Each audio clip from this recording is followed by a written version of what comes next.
বিসমিল্লাহির রহমানির রহিম। আসসালামু আলাইকুম। সবাই কেমন আছেন? আশা করছি সবাই ভালো আছেন। নিয়ে আসলাম মজাদার একটা পেঁপের ডাল।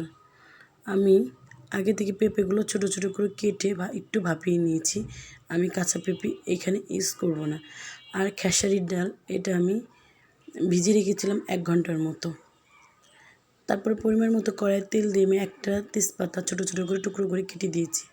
দিয়ে দিচ্ছি 2টা এলাচ, 2টা দারচিনি। এরপরে দিয়ে দিলাম কিছুটা পেঁয়াজ কুচি।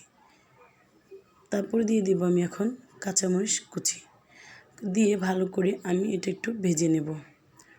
বিশেষ করে এই পেঁপের ডালটা অনেক কিন্তু ভালো লাগে।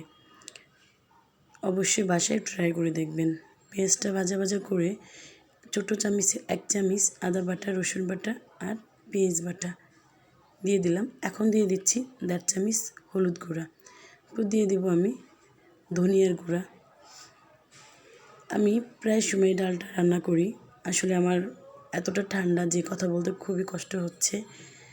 যাই হোক, ধনিয়া গুঁড়া দেওয়ার পরে আমি দিয়ে দিলাম 1 চা চামচ মরিচের গুঁড়া। দিয়ে দিলাম পরিমাণ মতো লবণ। লবণটা দিয়ে আমি ভালো করে নাড়াচাড়া করে মশলাটাকে একটু ভেজে নেব, যেটা আমি প্রায়ই করে থাকি। যাই হোক, আমি একটু কষানোর জন্য পানি দিয়ে দিলাম।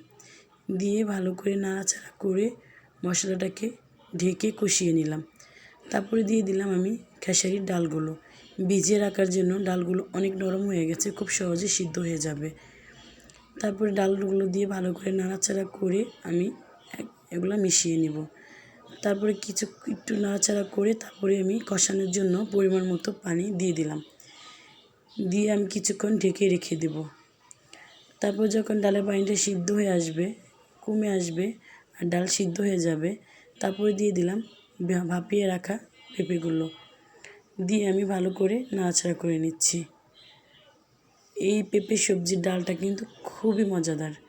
আপনারা সব কিছুর সাথে এটা খেতে পারেন, পরোটা, রুটি, ভাত বা মেহমান আসলে ট্রাই করতে পারেন। যাই হোক, পেঁপেটাকে ভালো করে নাড়াচাড়া করে আমি পানি দিয়ে দিলাম। দিয়ে ঢেকে রেখে দেব কিছুক্ষণের জন্য। মাঝে মাঝে ঢাকনা খুলে চেক করি। যাই হোক, আমার ডালটা প্রায় হয়ে গেছে। এখন আমি বাগার দেব। কড়াইয়ের মধ্যে পরিমাণ মতো তেল দিয়ে 2টা শুকনো মরিচ টুকরো করে দিয়ে দিলাম। আর দিয়ে দিলাম 5 ফোড়ন। দিয়ে এটা একটু ভালো করে লাল লাল করে ভেজে নেব। তারপরে চামচ দিয়ে ডালগুলো তুলে তুলে ওর মধ্যে দিয়ে দেব।